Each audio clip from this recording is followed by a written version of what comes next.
half the titles published in America. We have to accept that in our nature, we're a somewhat imperialistic and predatory species, and we're attracted to dynamic, active experiences, war being one of them. One of the things about war games is that they take advantage of all of the intelligence and the strategic thinking and pattern recognition and many other aspects of how the human brain works uniquely. One of the most immersive games to be published simulates the Allied air battle over Europe in World War II. It's called Flight Combat. Players pilot a squadron of B-17s over the dangerous skies of Nazi Germany to blow up factories and win the war. Game developers were awestruck by the real history and decided it would make a great game. We had this idea about doing a World War II game and making it really immersive and focusing on a couple of very key features like a 3D-driven physics-based damage system where chunks would go flying off airplanes, guys would go spinning out, engines would catch on fire, planes would explode, there'd be collateral damage, things like that. But this is not just a game. It's an historical event where thousands perished. So the developers wrestled with technological, emotional, and ethical challenges in making it into a game. How far should they go in showing death? What kind of carnage is acceptable? To answer these questions, they asked veterans. I remember having Will Smiley, who was a B-17 pilot who flew about 28 missions in World War II. He was in here one afternoon for about 4 hours, just sort of retelling his adventures, and he literally broke down and started crying when he was starting to think about his friends, the people that he'd lost, and that just we had about 12 people in a room, and we're all tears are forming in our eyes, and we're really feeling empathy for this person. And part of that is relaying that in the game is how do you relay that empathy? How do you make that person feel war is not a fun thing. Even though Flight Combat is a game, its developers wanted players to understand that real war is not. So they made it into a documentary with footage and information about what actually happened in the air war against Nazi Germany. The sheer ambition of the technology in a game like Flight Combat makes it hard to imagine that the very first commercial video game was so primitive, so simple, it was a virtual electronic amoeba compared to today's dynamic games. Yet, as mindless as that game may seem today, it was truly revolutionary, and all it involved were two beams of light chasing each other across a cathode ray tube. The idea originated with a military defense contractor named Ralph Baer, who built radar for the Apollo space missions. Baer's inspiration came as he stared into a bank of television sets at an airport in 1966. Everyone else saw arrival and departure schedules, but Baer saw the future. He had one of those eureka experiences. He's sitting looking at the television set, and he's saying, this television set is in millions upon millions of American homes, and all people are doing is looking at it. There's got to be something else that we can do with the television. And I think he initially started off with trying to etch-a-sketch kind of things, drawing things, and then he came up with the idea of playing games on the television set. Baer built an interface that moved a beam of light across a television set. From that day forward, there would be more to do with a TV than just watch it. It was kind of like the way people took back the TV screen. It was like the TV screen is something that's beamed at you by stations, by big stars and everything, and you just kind of sat there and watched it, got a tan from the glow of the tube. And it was to realize you could actually affect something on that sacred screen, it was kind of just like you go to church and you never go up and touch the altar, and here you could actually go up and, light the candles or, break the candles. On August 10th, 1970, Baer applied for patent 3,829,95 for an apparatus and method for the generation, display, and manipulation of symbols upon screens of television receivers for the purpose of training, simulation, playing games, and for engaging in action by one or more participants. At first, Baer took his brave new invention to the captains of cable television, the perfect delivery system, he thought, for playing video games. But cable wanted no part of it. Another company, however, did.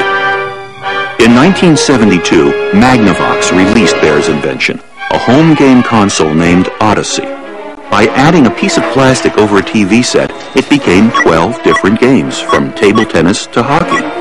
It was primitive by today's standards, but groundbreaking in its day, and expensive. The system cost $100.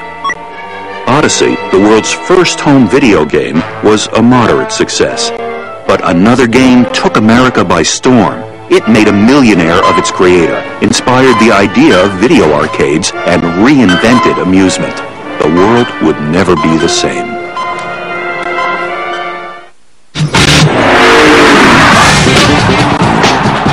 When it comes to games played at arcades, or at home on PCs or consoles, sports themes are a perennial favorite. There are games that duplicate every athletic event on the planet to evoke the fantasy of the major leagues. A kind of thrill of virtual victory, an agony of virtual defeat. The sports, I think, in one sense, they're a metaphor for war, but they're also a metaphor for heroism in that it creates a context in which it's socially acceptable to stand out from your peers and to achieve great things, and even to the point of having a crowd around you that's going to cheer at the moment when you do it. In the history of electronic games, it was a sporting event that inspired the first hit video game. But not because it offered a chance to play one-on-one with Michael Jordan or crush a homer off of Roger Clemens.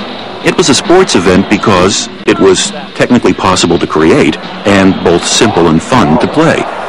The game was Pong. It was like a test pattern, going beep, boop, beep, boop. And basically everybody understood the analogy of ping pong, tennis, and it was just something cute to do. And for the first time, a lot of people felt like they could drop a quarter in the machine and control a computer. And it was very cool to feel like you were playing a high-tech game. Pong was not a home game like the ones introduced by Ralph Baer the same year. Pong was a 5-foot console built for arcades. The first two were leased to a gas station and a bar. They stood upright with a television monitor at eye level and used transistors, not microprocessors, to cast a beam of light on a black and white monitor. Pong was the brainchild of Nolan Bushnell, the founder of Atari, a company started on $250 borrowed dollars to make electronic arcade games and sold less than a decade later for $28 million. While a student at the University of Utah, Bushnell had played Space War. It was the world's first computer game developed by Steve Russell at MIT and sent out over the first computer network. But Bushnell was not just into computers. He also loved games and worked nights at an amusement park. Bushnell believed computer games and arcades were destined to be together, but the creation of Pong was an accident. Their aim was initially to make a racing game, but they decided to test out their new programmer, designer, engineer, Al Alcorn, on a real simple table tennis game. And they realized that this is just incredibly fun. And they ended up with Pong, a game with only 2 instructions. Insert coin and avoid missing ball for high score. And plus you could play it with a beer in one hand. Pong hit the market in April 1972 and quickly sold 6,000 units at $1,000 each.